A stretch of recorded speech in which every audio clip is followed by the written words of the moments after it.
आज सकाळी म्हातोबाची आळंदी तालुका हवेली येथे माझं एका दशक्रियेच्या निमित्ताने प्रवचन होतं। ते प्रवचन संपल्यानंतर 10 वाजता मी आळंदी म्हातोबाची इथून पुण्याला जायला निघालेलो असताना रस्त्यात गावाच्या बाहेर आल्यानंतर वारकरी संप्रदायातील संग्राम भंडारे आणि काही 10-15 गोरक्षक होते, सगळेजण 2-3 गाड्या होत्या आणि त्या सगळ्या गुंडांनी मला रस्त्यात निर्जन स्थळी अडवलं।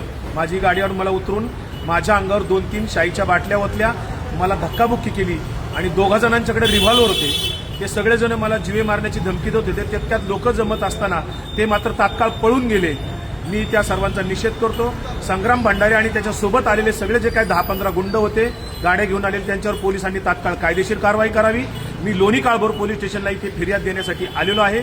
जोपर्यंत त्यांना सर्वांना अटक होत नाही तोपर्यंत लोणी काळभोर पोलीस स्टेशन येथे माझा सत्याग्रह सुरू राहणार आहे।